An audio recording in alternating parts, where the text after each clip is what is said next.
Well, welcome back to mmaunhinged. We had a little bit of a fault there. It kind of came off, so then it went into the intro. But this is a new software. There's a new software. We're getting used to it a little bit more. But anyway, and we're rolling with the punches. I'm joined again by Oscar. How's it going? It's going amazing. This weekend's card will be one that we will remember for years to come. We have a lot of big time fighters fighting this weekend, and I can't wait to get straight into it. We got a lot to talk about today, Oscar. We kind of recapped the fights with Rosenstrike gone on Monday's episode, but now this is Thursday's episode. And now we're talking about UFC 259, a stacked weekend that we have ahead of us right now. And we'll start at top of the bill. Israel Adesanya versus Jan Blachowicz, or should I say Jan Blachowicz, because he's in the red corner, versus Israel Adesanya. How's that fight go? That fight is going to be a striking battle. I believe Israel Adesanya's takedown defense will hold up, and we're going to see it play out on the feet. And there, I see Israel Adesanya having the advantage in the speed and in the technical ability. I just see Israel Adesanya catching Jan Blachowicz when he tries to hit him with his Polish power. I believe we're going to see Israel Adesanya get his hand raised and be declared a two-divisional champion in UFC. That's a brilliant way of putting it. You said there technique versus power. That's the perfect way to explain this matchup. You know, power is Jan, and then Adesanya. That technique, the kickboxing record, the background. You know, that guy's got it all when it comes to striking. He knows how to, mix it up, and he does it beautifully. We saw it against Costa.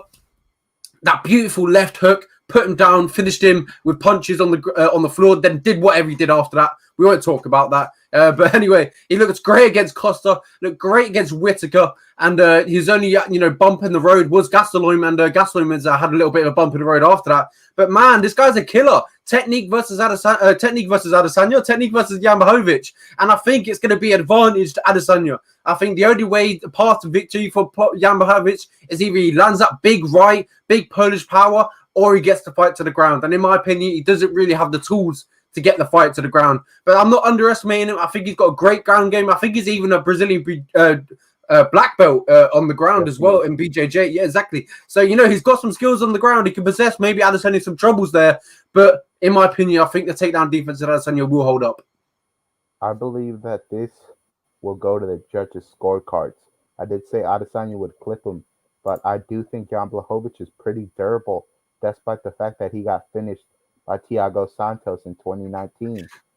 But man, who doesn't get finished by Thiago Santos when he lands?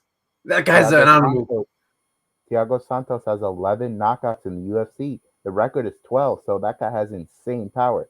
I honestly don't think Adesanya has the power of Thiago Santos, which is why I think Adesanya will get this done by unanimous decision, and I'm betting on it as well.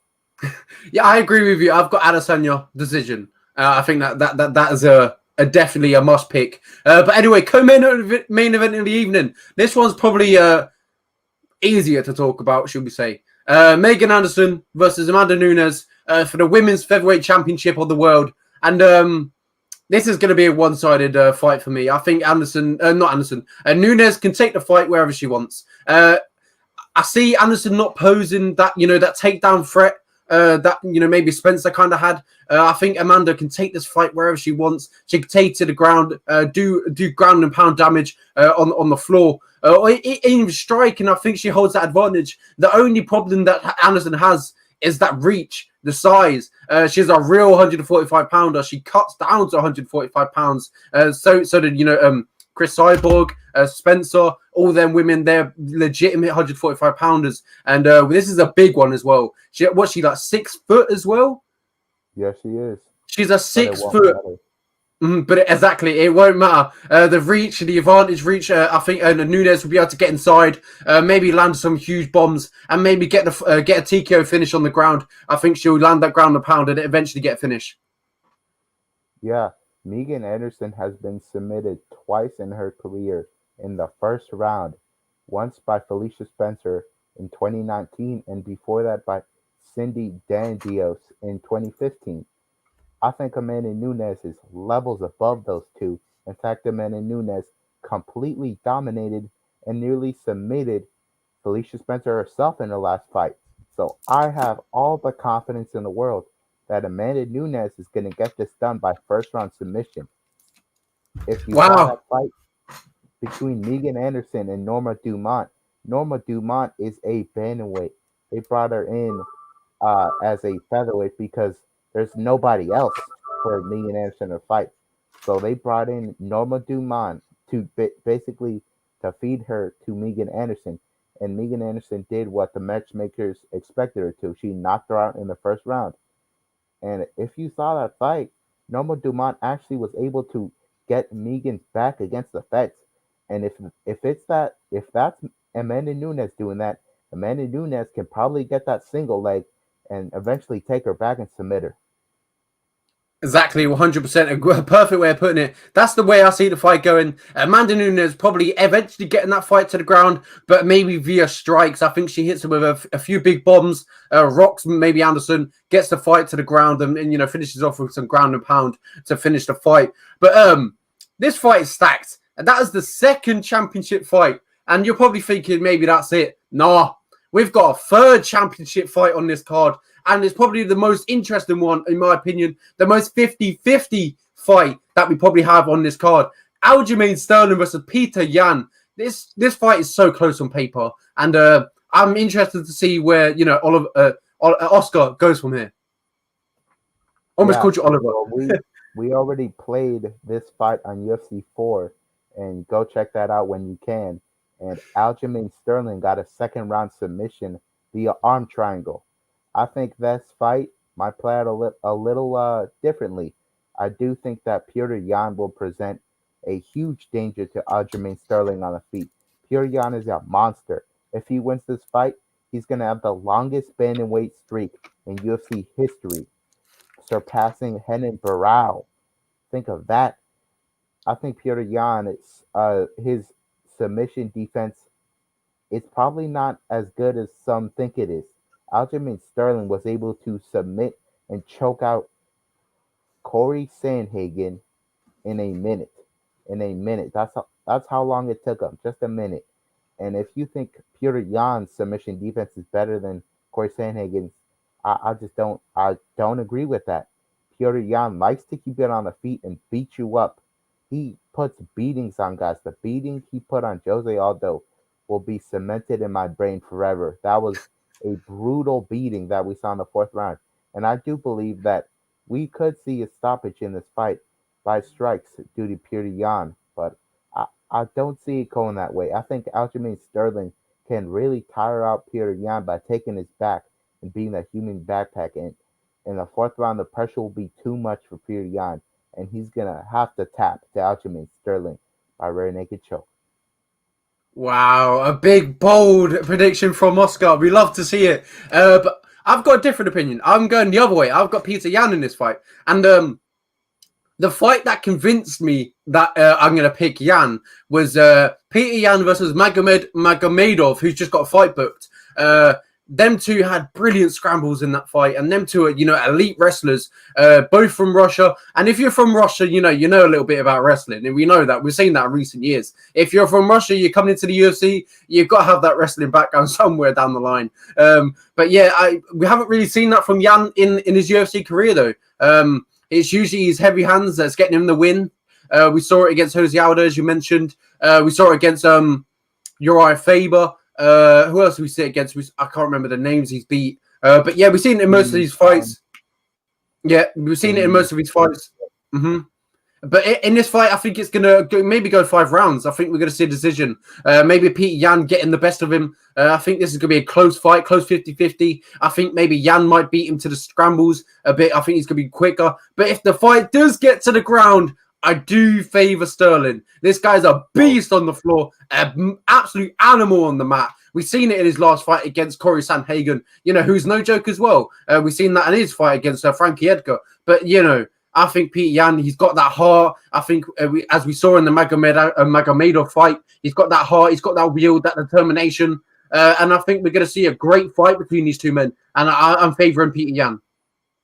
Also, you cannot look past this. Aljamain Sterling has a 4-inch reach advantage. It's going to be pretty hard for Petr Yan to close the distance. And when he does, I think Aljamain can out-grapple him. Well, let's talk about some big boys there. To start off the main card, we got a banger. Rakic versus Thiago Santos. How about that? That is going to be an awesome fight, but Rakic disagrees. I think he's coming in with the game plan to make this a boring lay-and-pray fight, like he did against Anthony Smith. Mm-hmm.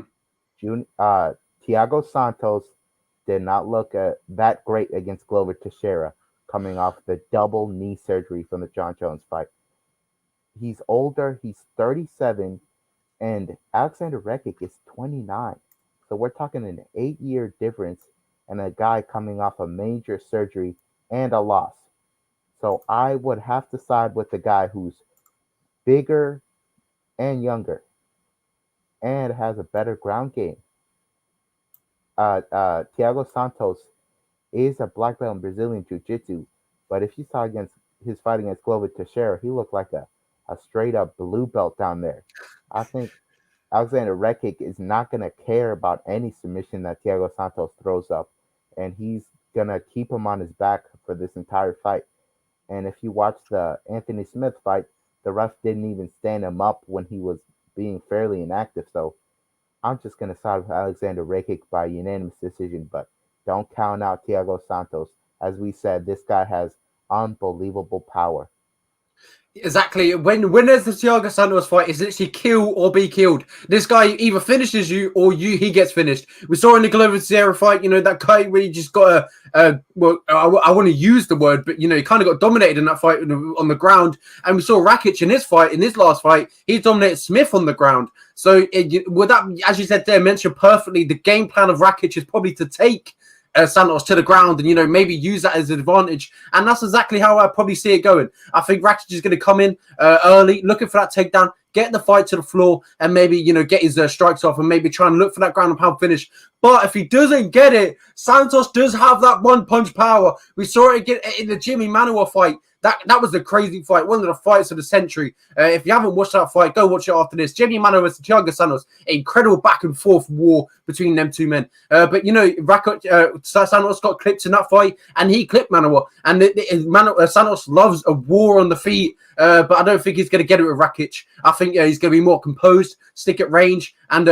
we've seen Rakic's knockout versus Manuwa, that crazy left high kick out of nowhere. Impeccable. Rakic is going to get this. He's the younger man. You said there he's got that reach advantage, got that height advantage. He's going to get this fight unanimous decision. Yeah, that's just the way it's going to go. I think Thiago Santos fans might expect a war, but as we saw, Alexander Rakic doesn't mind a boring fight.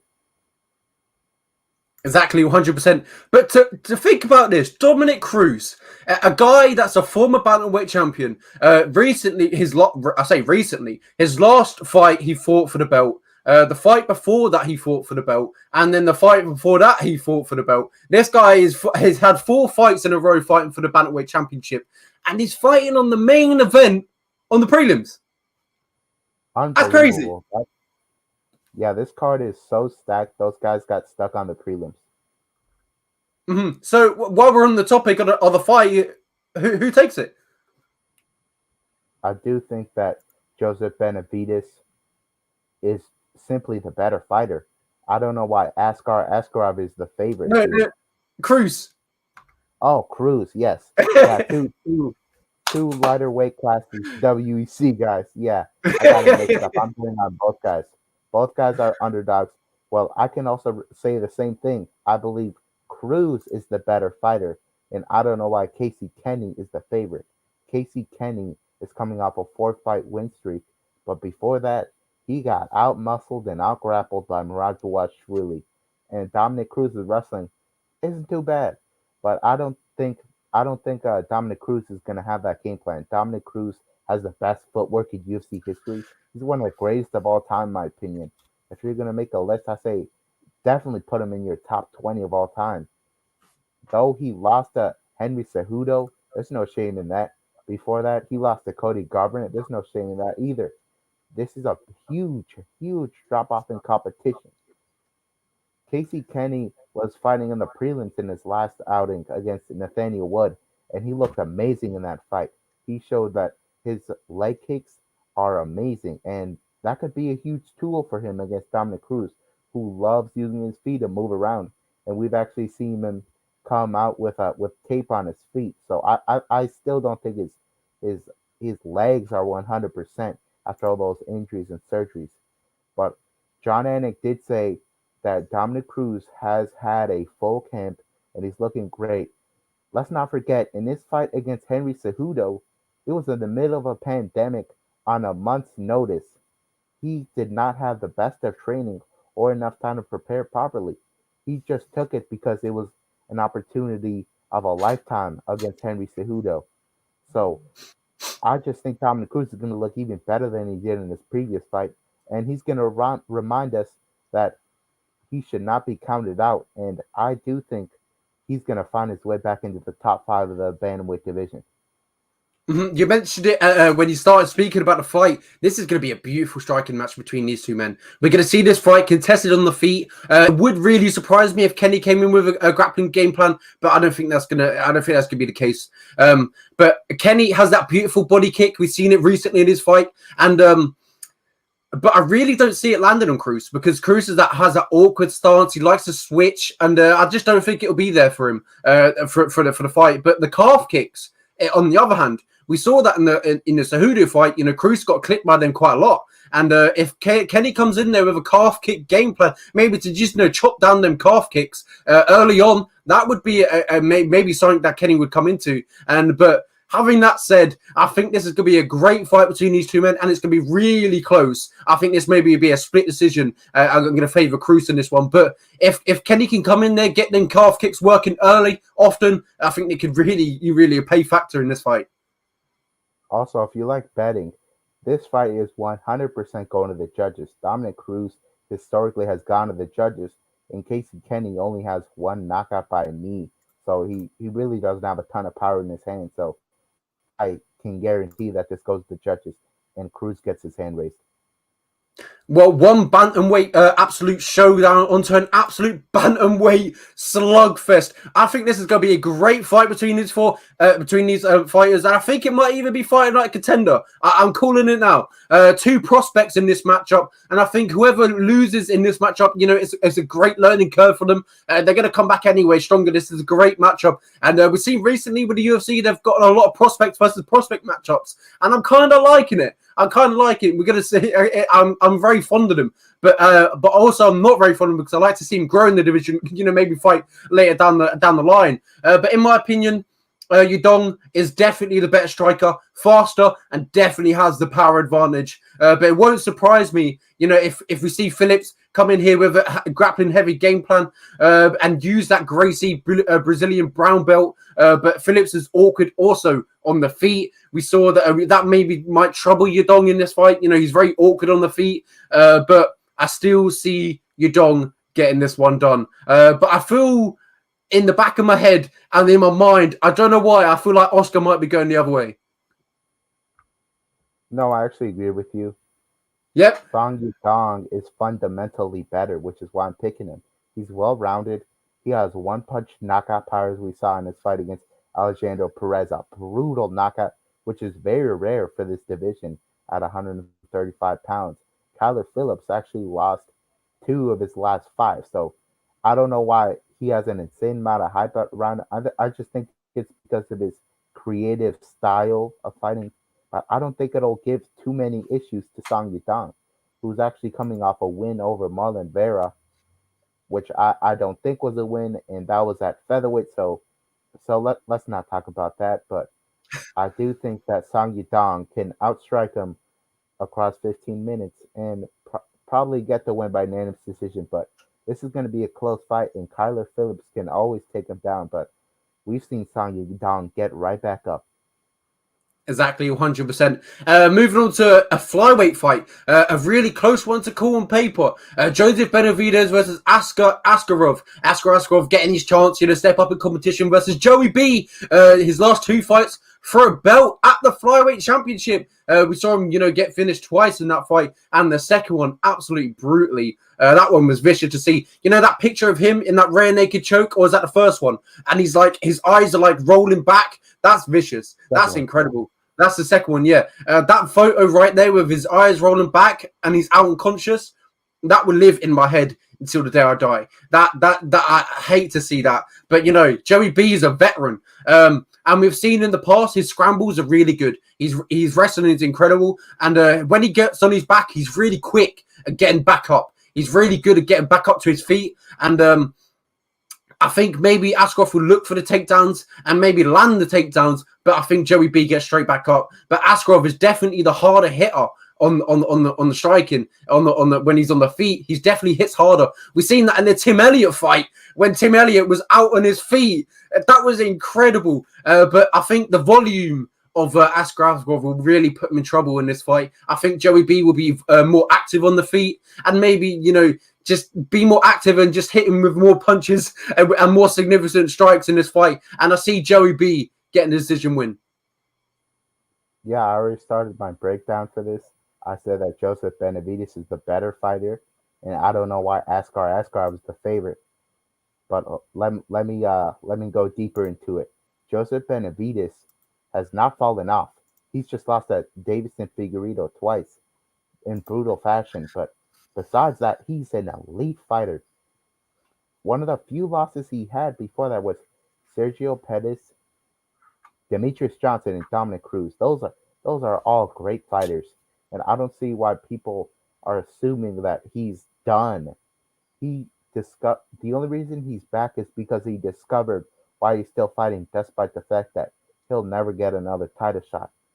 Askarov, in my opinion, lost to Brandon Moreno in his UFC debut. That's a draw in his record, but I see that as a loss. We saw Brandon Moreno do better on the feet in that fight. And you're saying, what about his fight with Alexander Pantoja in that third round? Pantoja was gassed. Pantoja simply did not have the means to combat the striking of Askarov. And Askarov will not do that to Benavidez. Benavidez is really good on the feet. I don't know why people are judging him based off of two brutal losses. Sure, there were two brutal losses, but it was the same guy. And you look at a different matchup like Askarov, I just see Benavidez doing whatever he wants in this fight. He can hang on the ground. I don't see a world where Askarov submits Joseph Benavidez, whose nickname is Jiu-Jitsu, which is why that loss to Figueiredo by submission was so shocking. But we saw him, even though he was rocked, he was able to fight out of those submissions. So I don't see a finish happening here. I think this goes to judges' scorecards. But at the end of the day, we're going to see Benavidez put a beating on Askarov and show everybody that he's here to stay, even though he might not get another title shot. Well, yeah, we got a comment from MMA Insider saying, great commentating. Thank you very much. Thank you for tuning in. Everyone tuning in right now, make sure you hit that like and subscribe. And what's that say? Yo, I'm watching on iPhone TV video. It ends your stream or it plays. Well, I appreciate that, Ryan. But, thank you very much for tuning in. What's that say? The YouTube algorithm loves you. Thank you so much for tuning in. Make sure you like and subscribe. We're currently gaining a lot of subscribers at the moment. One video's blown up. I don't know how, but it's going viral at the moment. And I'm so thankful for the support at the moment. And I hope it continues. We ought to break down Jake Paul and Ben Askren when those boys fight. The weekend before, we are breaking down that fight. I'm breaking the news right now. We're breaking down that fight to a full extent. And we'll also talk about Frank Mir's fight against Tarver. We'll break down that whole event because we know the audience loves it. So yeah, exactly. Breaking news from Oscar. We're gonna break that down for you when they fight. When do they fight? Is it April 21st? April 17th. 17th. I had April 17th in my head. Mm-hmm. Same weekend as Whitaker and Tail. No, Costa. Oh, Costa, yeah. Costa. Oh, what a fight, yeah. What a fight. Yeah. Anyway, talking about a fight, we got Kai Kara France versus Rogerio Bontorin in the next one, 125 pounds. We've got 3 flyweight fights in a row. And this is we're in on the card, but we've got Kai France versus Rogerio Bontorin. Who takes this fight? I think we might have lost Oscar. He's got that American connection. I'm not too sure what they use over there. But anyway, I'll talk about this fight before until he comes back. Or is he back? Yeah, I'm back. You're back. All right. Anyway, Kai France versus Bontorin. How's that going? This is going to be a competitive fight. Everybody buys into the hype of the city kickboxing gym, but in their last event where they all fought together, only half of them won. Shane Young got knocked out in the first round with a head kick by Ludovic Klein, and Kai Kara France got submitted by Brandon Royval in the second round after fighting, quite frankly, recklessly. And I do think this recklessness will not pay off this time. I think Rogerio Bontorin is going to catch him with a guillotine in the second round. See, his BJJ is incredible. We're seeing it in the past, but as you said there, Kai Kara France in his last fight came in reckless against Royval, got submitted. So he's open to being submitted. Will we sit in this fight? I'm not too sure. I think Kai Kara France, he's better on the feet, obviously, much better striker. But he's been submitted in the past. That's the only thing that plays in the back of my mind that I'm thinking. Actually, maybe Kai Kara France could get some win in this fight, but I think Kai Kara France keeps this one standing and gets that decision win. I wouldn't bet on a finish in this fight, probably not, but I think we see that decision win and see maybe Kai Kara France outpoint Bontorin on the feet. Yeah, that's a real possibility, but I think we're gonna see quite a lot of finishes on this card. The way it's set up, I think we're gonna see a ton of finishes because it's 15 fights. I don't think they would put 15 fights on a card if they expected them all to go to the decision. Could you imagine if they all go to the decision? Imagine the seeds. That would be a long night for me. Oh my days. Last weekend that almost happened, but Ronnie Lawrence came through. Yeah, Ronnie Lawrence, by the way, absolutely incredible prospect. If everyone in here has probably watched him fought last week, it looked incredible. I'm excited to see where it goes in the future. We kind of recapped that on the Rose's Strike versus Garn recap episode. Go tune into that afterwards if you want to see what our thoughts are about that. But anyway, we got a crazy one. 125 pounds. Yet again, the awkward Tim Elliott versus Jordan Espinoza. How's that go? This is going to be a real scrap here. Jordan Espinoza's fight against David Dvorak primarily was on the feet, but this will be different. Tim Elliott loves to go for submissions, as you saw in the Brandon Royval fight, which that fight right there, that was a grappling spectacle.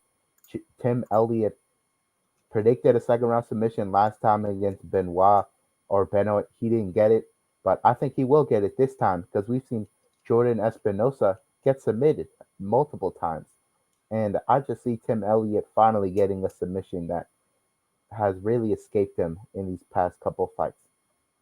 Coca-Cola commented, Ronnie Lawrence was so good. And exactly 100%. His takedowns are ruthless. And hopefully in the future, what I said in a matchup with him and Umar Nurmagomedov in the future, woo, that would be a killer. That would be straight up heat. I would watch that any day of the week.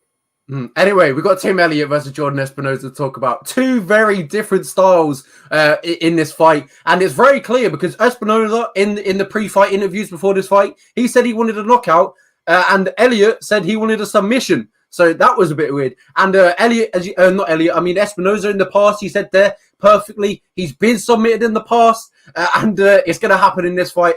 Elliott is great on the ground. We see his BJJ. But when Elliott fights, I said it in the early on the episode with Santos. When Elliott fights, it's a kill or be killed mentality for him. Either he finishes you or you finish him. In the Askarov fight, he was literally walking out on his feet. It was incredible how he survived that fight. But in his last fight, bounced back with a win over Ryan Benoit, I think. I don't know whether I pronounced that right. That was a pretty good pronunciation, if I say so. Anyway, I think Elliott submits Espinoza in this fight. Yeah, I always root for James Krause guys on most occasions. I just feel like they're always the underdog, and James Krause gives them the proper instructions, especially on the ground against submissions. And Tim Elliott is going to get those instructions. He's going to use them and get that submission. UFC Bible absolutely hitting the nail on the head right there. That stoppage with Ronnie Lawrence was so late. It was kind of hard to watch. Absolutely incredible. But we got a great fight at light heavyweight. Wrong fight. But we got a great fight at light heavyweight between Ulberg and Kennedy. I don't want to pronounce his second name. Oh my god, I don't want to mess it up. Nzechukwu. Anyway, I no disrespect to you, Kennedy. It's really hard to pronounce your name. But anyway, a great fight at 205 pounds. How do you see that one going? Nzechukwu has a reach comparable to that of John Jones, which is pretty insane. He's massive, but massive. We're seeing a guy in Ulberg who Adesanya gets nervous to spar. Ulberg has next level stand up, and I looked into it. He only has like 3 kickboxing fights, but you would never know that watching his fight against Bruno Oliveira. He starts that guy in the first round and put him to sleep. I think Ulberg is, if you look at his record, you'll be fooled. He's just, you're expecting him to be underdeveloped in certain areas, but he looks pretty developed to me. Also, Kennedy Nzechukwu is coming off a win, but if you look at that fight, it was just a bunch of kicks to the nuts that basically got him the decision against Darko Stosic. Darko just could, his feet were attracted to his nutsack. Basically, he constantly kicked him in the nuts, and that's what got him the decision due to the point deductions. So I think he should have 2 losses on his record, and besides that, he got submitted by Paul Craig, and that also shows that when the fight gets longer, he kind of has a quitting mentality, if you ask me. And Ulberg is with that city kickboxing team, and I usually don't buy into the hype, which is why I picked a little bit Klein against Shane Young. But in this case, I just think Ulberg's stand-up is miles ahead of Nzechukwu, and he's gonna. Although Nzechukwu could take him down, I do think that Eugene Behrman will give him. Eugene Behrman probably has him well prepared for any takedown attempts, and we'll see a 3rd round stoppage by Ulberg. Yeah, this is probably another fight of the night contender as well. These 2 men both love to strike. Kennedy's massive, absolutely huge. The size and the frame of this guy, the reach is incredible of this guy. But I see this being a struggle for Ulberg because of the reach of maybe Kennedy. But I still see him getting it done. I think it's going to go to the judges. Maybe a split decision, but Carlos, he said there, Adesanya gets nervous to spar this guy. That just tells you immediately how good he is. Did you say he had 3 kickboxing fights? Yeah, he won. He won some. I think it was called King of the Jungle or something like that. He won some tournament. He won 3 of those, and one of them was a 3rd round stoppage, which is why I'm siding with the 3rd round stoppage here, which shows he has pretty good cardio. Yeah, Kennedy, likes to keep it at range. If you look at his fights and previously, he likes to keep it at range, likes to stick on the outside and land some punches out of distance. But I think Carlos is going to come in close that distance. Might be a little bit scrappy. It's his UFC debut. We're not going to complain, but maybe I think he's going to get a decision win. It will be a hard test for him in his UFC debut. It certainly will. He could get exposed. Who knows? We've never seen this guy. Oh, this exactly. Comment. Hey, yeah, the guy tried out for The Bachelor in Oceania, I believe. Yeah, the TV show, The Bachelor. Yeah. Yes, oh God. Yeah. That's incredible. Was it successful? I don't remember. They just mentioned that on Contender Series, and for some reason Dana asked Lorosenko twice. He's attractive, right? Or did he do a Luke Rockhold and mess it up? Have you seen Luke Rockhold on The Bachelor? Yes, I have. Yeah. Yeah, he messed it all up on there. I don't want to talk about that boat scene. We've probably all seen it.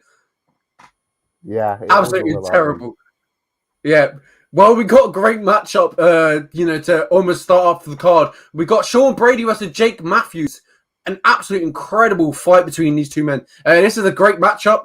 as I probably mentioned just then, and a hard one to pick as well, in my opinion. We've got Sean Brady, 13-0, versus the experienced Jake Matthews. I say experienced, he's only 26. This guy's, he's got 17 wins, 4 losses, been around for the UFC for quite a long while now. Therefore, Brady was meant to fight Bilal Muhammad, and Bilal is now scheduled to fight Edwards. So that kind of shows you how highly rated, the UFC rates Sean Brady, and I highly rate him too. I think he's looked phenomenal in his recent fights, and I think he takes this fight as well. I think Matthews is very open to them leg kicks. We've seen that in the past. He doesn't really check them. The path to victory to Brady is, as I mentioned there, them leg kicks, and both men are so similar. It's incredible. They both got a similar body type. But I see Brady beating Matthews wherever the fight goes. He's quicker on the feet, and I think he's got the sharper technique and much better cardio than Matthews. Yeah, Sean Brady got a one-arm guillotine, mounted guillotine in his last fight, and that just shows how great his jiu-jitsu is. So if this goes to the ground, I do think Sean Brady has the edge there. Jake Matthews has grown up in the UFC, and he's fought the who's who. He's fought the Li Jingliang. He's fought Diego Sanchez. He's fought Emil Meek. This guy, Jake Matthews, going to welterweight was a great decision for him. He's put on a little bit of muscle, and he's really fit into the frame. But he did not finish Diego Sanchez, even though he knocked him down. So I just don't see him being a threat on the feet in that case when you consider that. And Sean Brady is great on the feet. This guy doesn't know how to lose. He's undefeated. He's well-rounded, and he's gonna get a really good showcase here against Jake Matthews. Mm-hmm. I've just realised how long it's took me to get this comment. I've realised he says not letting the other half watch, so he's not going to let his girlfriend watch the Ulberg fight. I get it now. That took me so long to get that. Oh my god. Anyway, we'll move on. We've got Amanda Lemos versus Souza, we call her in this one. Lemos definitely on the feet has that advantage. She has a lot of power in the hands as well. Souza in the Brianna Van Brunen fight, should we say that was a weird one. Anyway, she got clipped in that fight. She got clipped with a lot of combinations in that fight, but she still got the win. That was the most important thing, and that's how I see this fight going: is keeping it standing and the takedown defense of Lemos holding up and clipping Souza. I agree with you. Souza is a live underdog here, though. We've seen her get submissions over a ton of people, and she also defeated Yoder, who's a great jiu-jitsu player. But Lemos is nasty on the feet. She's not as quick as Souza, but she's physically stronger and younger. So I just think we're gonna see beating, possibly a finish in the third round from Lemos. Yeah, exactly. That's what I thought. I thought, Lemos has, got that power on the feet. She's a much bigger woman than Souza. But we've got an interesting one at 155 pounds. Alan Cruz, stepping up from featherweight. He went after his last fight. He lost against Spark Carlisle. But yeah, Uros Medic. I think there's brother. Are these not brothers? No, or is that? Am I thinking of? No, not these two. And not the two fighting. Does he have a brother? No, I'm not too sure. I don't know. Anyway, Medic is an absolute killer. All of his 7 wins, he's finished all of them. 4 KOs and 2 submissions, and it goes the exact same way. I think Cruz has 3 losses, and in every single one of the losses, he's been finished, and that really, upsettled when I watched this fight. I was thinking, I think Medic is going to get this done. He's a finisher. 7 fights, 7 finishes. Cruz has 3 losses, and he's been finished in every single one of them. I'm not too sure off the top of my head. Spark Carlisle, that fight, he got finished by elbows, and I think the other 2 maybe submissions. Yeah. But anyway, I think Medic gets this any way possible, any way he wants. I completely disagree. I think Medic's record is very suspect. If you look at his Oh, record on Tapology, mhm. I always like to look at the records of guys' opponents on Tapology. His record is very suspect. Let's look at it right here. Look at those records early on. Absolutely disgusting, if you ask me. The only time he, the only time he fought a guy with a decent record was Alonzo Lane's home Jr. And if you look at that fight, Alonzo was way shorter and clearly looked like he belonged in a different division. So that's everything else besides that. We're looking at guys that are 0-1. How can you big up a guy when he's not beating the best of competition? And then when he fights Mikey Gonzalez, Mikey Gonzalez simply did not want to be in there after he got hit with a huge body kick. He didn't want to get hit after he got hit. Oh, he after he tasted Mench's power, he basically gave up in that one. So I feel that Uros is unproven, and he's also at a huge reach disadvantage against Elon Cruz. Elon Cruz is a monster. He got a flying knee knockout in his contender series fight, and Dana White literally said, I've signed your contract already. You're already in the UFC." Cruz has the reach advantage, and he's fought better guys. So I'm gonna side with Cruz to get this done by unanimous decision because I just have not seen Medic against the best of competition. Well. Not the last time we'll disagree on a one, and definitely an interesting one. Hopefully we see whatever happens on the weekend. It's going to be an interesting talk on Monday night. Absolutely, I'll make sure to DM you after that and get my point. Absolutely brilliant. I love it. Anyway, to kick off the card, the final fight we're talking about today, keeping it under 45 minutes, Oscar. We're doing well. Anyway, Trevin Jones versus Mario Bautista. Well, I'll let you talk first this time, then I can discredit yours. Who have you got? Did we completely overlook Islam versus Dober? Oh my God! Islam Makhachev versus Yeah, Dober. We're talking about that one. Go let's get ahead. into that. All right.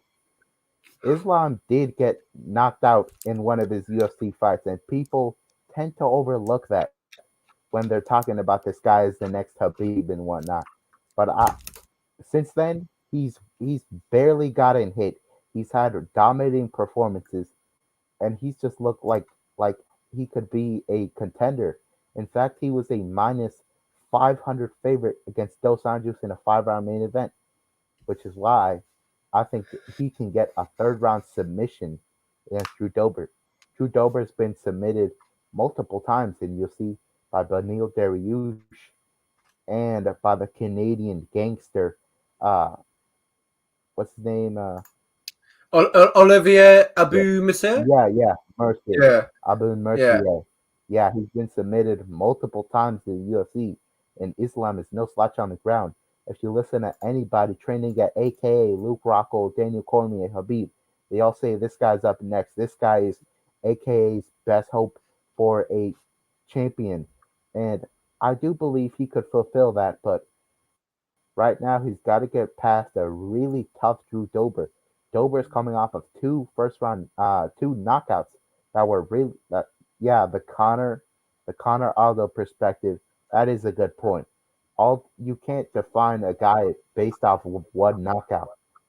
Guys can always make a comeback. In fact, Aldo won the championship against Frankie Edgar after that. So you can't always judge a guy based off of, especially knockout losses. The reason Alon Cruz is an underdog against Medic is because he got finished by Spike Carlisle in the first round. And guys like you who don't look entirely deep are just assuming a knockout will go down. But I do think that Islam's defense has to have improved since then. That was about 5 years ago. I I can assure you he's grown since then. And everybody that trains with him says agrees with me there. So I'm going with Islam by third round armbar. At least we agree on one thing. I have also got Islam Makhachev in this fight. I think Drew Dober he's a great fighter. We've seen in his last fight against was that Hernandez when he knocked him out on the feet.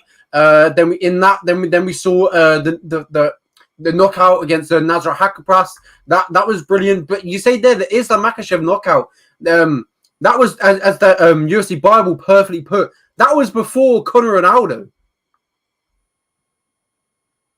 Islam Makhachev got knocked out before Conor and Aldo.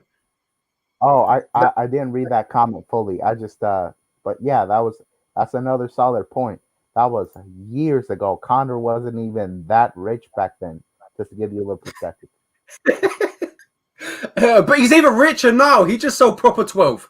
He's even richer. Yeah, but he did really. Yeah, he just sold proper 12. Wow, for how much? They didn't give that away. All right, but I'm not too sure. You'll buy yourself another yacht with that money. Someone brought out 51% of proper 12. I can't remember who it was. That's really big news for Conor's back account.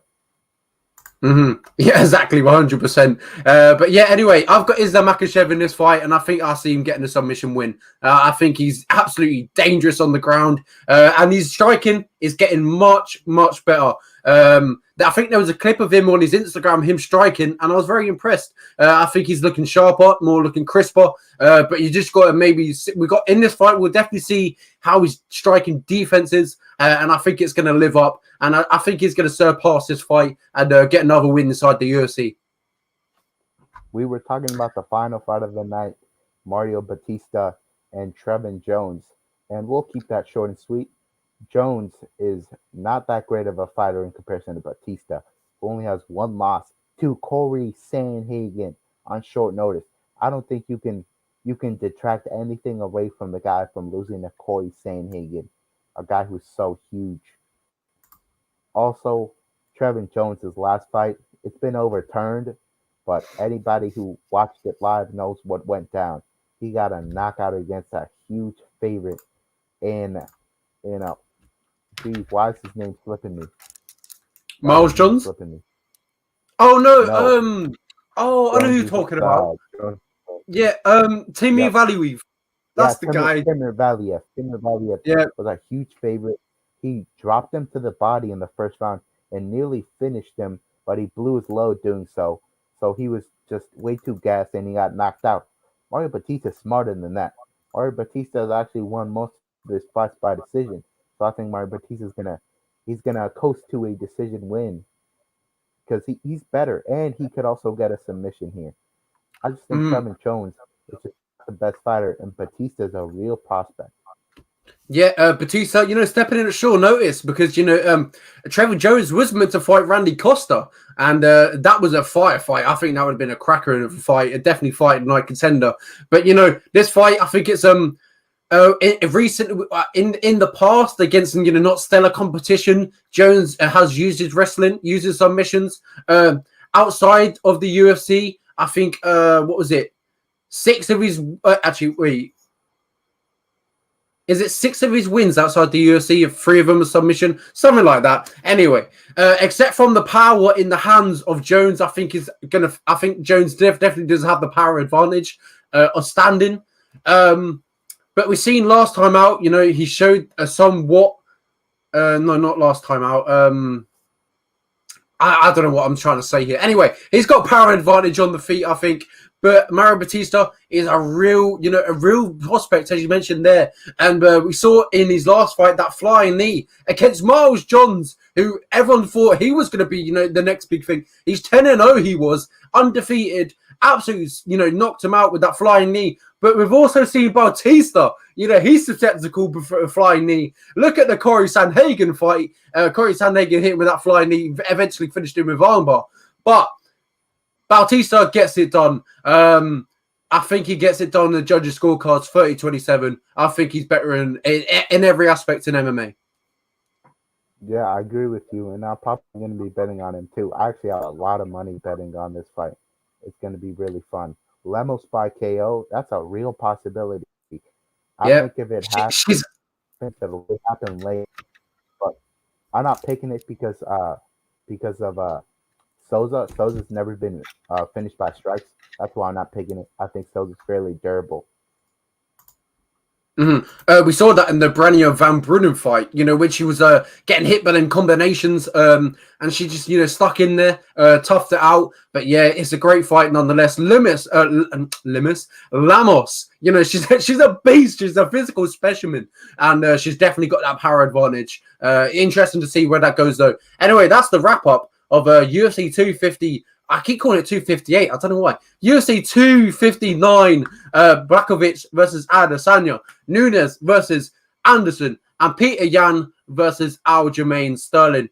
We're in for a great night, ladies and gentlemen. I'll be sure to be watching it. Oscar will be watching it. And I'm guaranteed everyone in the chat will be watching it. Thank you for all tuning in, putting the comments in the chat. I very much appreciate that. The sport's been crazy recently. I mentioned it earlier. Thank you so much for the subscribers. We're going up rapidly at the moment. Our videos went viral, and we're gaining a lot of subscribers. So thank you so much. If we hit 1,000 subscribers, I'll do a cheeky little giveaway for the subscribers, and we'll give them, an mmaunhinged t-shirt. If you want to check what they are, we have them in the Instagram bio, but go check them out. Anyway, 1K subscribers, we'll do a giveaway for the subscribers to say thank you so much. Anyway, I mean it. The support has been crazy recently. Every time I wake up, I have at least 100+ emails of subscribers and just comments on the video. It's incredible. I can't thank you enough. I'm so honestly grateful. Everyone's probably gone off, clicked on the video now. Look at this guy. He's absolutely begging. What's he doing? Anyway, thank you so much. We're around here. From me and Oscar, a very goodbye.